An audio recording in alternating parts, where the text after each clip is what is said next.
ಸುಮ್ಮನೆ ಹೊಡೆದದ್ದಲ್ಲ, ಉದ್ದೇಶ ಇತ್ತು. ಆದ್ದರಿಂದ ಅಂಥದ್ದು ನಾಶ ಆಗಬೇಕು, ಅದಕ್ಕೆ ಸರಿಯಾಗಿಯೇ ಇರಬೇಕು ಸೇನೆಗಳು. ಪಹಲ್ಗಾಮ್ ಅಟ್ಯಾಕ್ ಆದ ತಕ್ಷಣನೇ ಗೌರ್ಮೆಂಟ್ ಅವರು ತಡ ಮಾಡಲಿಲ್ಲ, ಬೇಗ ಅದ್ರ ಬಗ್ಗೆ ಕ್ಲಾರಿಫೈ ಮಾಡಿ ಯೋಚನೆ ಮಾಡಿ ಯಾವ ರೀತಿ ನಾವು ಅವರಿಗೆ ಪಾಠ ಕಲಿಸ್ಬೇಕಂತೇಳಿ ವಿಚಾರ ಮಾಡಿ ಅವ್ರು ಮತ್ತೆ ಅಟ್ಯಾಕ್ ಮಾಡಿದ್ದು.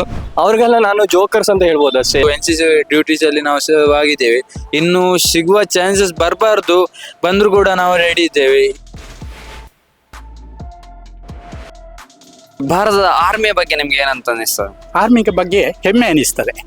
ಯಾಕೆ ಹೇಳಿದರೆ ಒಳ್ಳೆ ಕೆಲಸ ಮಾಡಿದ್ದಾರೆ. ಈಗ ಸುಮ್ಮನೆ ಹೊಡೆದದ್ದಲ್ಲ, ಉದ್ದೇಶ ಇತ್ತು. ಆದ್ದರಿಂದ ಅಂಥದ್ದು ನಾಶ ಆಗಬೇಕು, ಅದಕ್ಕೆ ಸರಿಯಾಗಿಯೇ ಇರಬೇಕು ಸೇನೆಗಳು. ರಕ್ಷಣೆಗೆ ಎಲ್ಲ ದೇಶಗಳಿಗೂ ಸೇನೆ ಬೇಕು, ವಿಭಿನ್ನ ರೀತಿಯಲ್ಲಿ ಅದೇ ರೀತಿಯಲ್ಲಿ ಹೊಡಿಬೇಕಾಗಿತ್ತು. ಇನ್ನು ನೆಕ್ಸ್ಟ್ ಎಂಥದ್ದು ಹೇಳಿದರೆ ಅವರ ಪವರನ್ನು ಕಟ್ ಮಾಡಬೇಕು. ಅವರಿಗೆ ಯಾವುದೆಲ್ಲ ಪವರ್ ಬರ್ತದೆ ಅದನ್ನೆಲ್ಲ ಕಟ್ ಮಾಡಿದರೆ ಸರಿಯಾಗ್ತದೆ. ಭಯೋತ್ಪಾದಕರು ಎಲ್ಲ ಧರ್ಮದಲ್ಲಿಯೂ ಇದ್ದಾರೆ, ಕೆಟ್ಟವರು ಎಲ್ಲ ಧರ್ಮದಲ್ಲಿಯೂ ಇದ್ದಾರೆ. ಅದರಿಂದ ಅವರಿಗೆ ಅಲ್ಲಿ ಸಪೋರ್ಟ್ ಎಲ್ಲಿ ಜಾಸ್ತಿ ಸಿಗ್ತದೆ ಅಲ್ಲಿ ಅದು ಬೆಳೀತಾ ಇರ್ತದೆ. Sir, as a being NCC cadet proud ಆಗುತ್ತೆ ಸರ್ ಇಂಡಿಯನ್ ಆರ್ಮಿ ಬಗ್ಗೆ ಹೇಳ್ಬೇಕಂತಂದ್ರೆ. ನಾವು ಇಲ್ಲಿ ಆರಾಮಾಗಿ ನಿಂತು ಮಾತಾಡ್ತಿದ್ದೀವಿ ಅಂದರೆ ಅದಕ್ಕೆ ಇಂಡಿಯನ್ ಆರ್ಮಿನೇ ಕಾರಣ. ಈಗ ಎಷ್ಟೋ ಜನ ಜೀವ ಹೋಗ್ತಿದೆ. ಸೊ ಹೊರತು ನಾವೆಲ್ಲ ಇಲ್ಲಿದ್ದೀವಿ ಅಂತಂದರೆ ನಮ್ಮ ಸಪೋರ್ಟ್ ಅವ್ರಿಗೆ ಮೇನ್ ಇಂಪಾರ್ಟೆಂಟ್ ಅನ್ಕೊತೀನಿ. ಯಾವುದೇ ಕಾರಣಕ್ಕೂ ಇಂಡಿಯನ್ ಆರ್ಮಿ ಅವರು ಏನೇ ಹೆಲ್ಪ್ ಕೇಳಿದ್ರು ನಾವು ಸಪೋರ್ಟಿವ್ ಆಗಿ ಪ್ರಜೆಗಳು ನಿಲ್ಲಬೇಕು. ಸರ್, ನಿಮ್ಗೆ ಈಗ ಭಾರತ ಸೇನೆಗೆ ಹೋಗೋ ಅವಕಾಶ ಸಿಕ್ಕಿದ್ರೆ ಹೋಗ್ತೀರಾ? Sir, definitely will go. ನಾನು ಟ್ರೈ ಮಾಡ್ತಿದ್ದೀನಿ. ನಂದು NCC ಲಾಸ್ಟ್ ಇಯರ್ ಇದನ್ನು ಕಂಪ್ಲೀಟ್ ಆದಂದರೆ ನೆಕ್ಸ್ಟ್ ಟ್ರೈ ಮಾಡಿದೆ ಆರ್ಮಿಗೆ. ಡೆಫಿನೆಟ್ಲಿ ವಿಲ್ಗೋ. ಸರ್, ಇದು ಸುಳ್ಳು ಸುದ್ದಿ ಹೇಳ್ತಿದಾರೆ ಅಂತಂದರೆ ಅಲ್ಲೇ ಡೆಫಿನೆಟ್ ಆಗಿ ಗೊತ್ತಾಗುತ್ತೆ ಅವ್ರಿಗೆ ಮುಂದೆಯಿಂದ ಯುದ್ಧ ಮಾಡೋಕ್ಕೆ ಆಗಲ್ಲ ಅಂತೇಳಿ. ಸೊ ಇಲ್ಲೇ ಕ್ಲಿಯರ್ ಆಗಿ ಗೊತ್ತಾಗುತ್ತೆ ಅವ್ರಿಗೆ ಆಗ್ತಿಲ್ಲ, ನಮ್ಮ ಯುದ್ಧನ ತಡ್ಕೊಳಕ್ ಆಗ್ತಿಲ್ಲ ಅಂತೇಳಿ. ಸೊ ಇದು ಭಯ ಅವರಿಗೆ ಕಡೆತನ ಇದ್ರೆ ಅವ್ರು ನಮ್ಮ ತಂಟೆಗೆ ಬರಲ್ಲ ಸರ್. ಆರ್ಮಿಗೆ ಭಾರತದ ಸರ್ಕಾರದ ಕೇಂದ್ರ ಸರ್ಕಾರದ ಸಪೋರ್ಟ್ ಹೇಗಿದೆ ಅಂತ ಅನ್ನಿಸ್ತದೆ?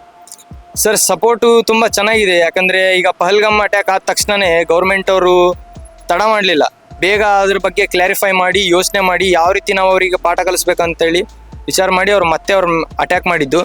ಸೊ ಒಳ್ಳೆಯದೇ ಸರ್, ಗೌರ್ಮೆಂಟ್ ಒಳ್ಳೆಯದೇ. ಸೊ ಇದೇ ರೀತಿ ಯಾವುದು ಒಂದು ಡಿಸಿಷನ್ ಬಂದರೂ ತಡ ಮಾಡದೆ ಅದ್ರ ಬಗ್ಗೆ ಯೋಚನೆ ಮಾಡಿ ನೆಕ್ಸ್ಟ್ ಆ್ಯಕ್ಷನ್ ತಗೊಳ್ಳಿ ಸರ್. ಆರ್ಮಿಗೆ ಸಪೋರ್ಟ್ ಇದೆ ಅಂತ? ಇದೆ ಸರ್, ಡೆಫಿನೆಟ್ಲಿ ಇದೆ. ಡೆಫಿನೆಟ್ಲಿ ಇದ್ದಿದ್ದಾಗೇನೆ ಇಷ್ಟೆಲ್ಲ ಆಗ್ತಿರೋದು.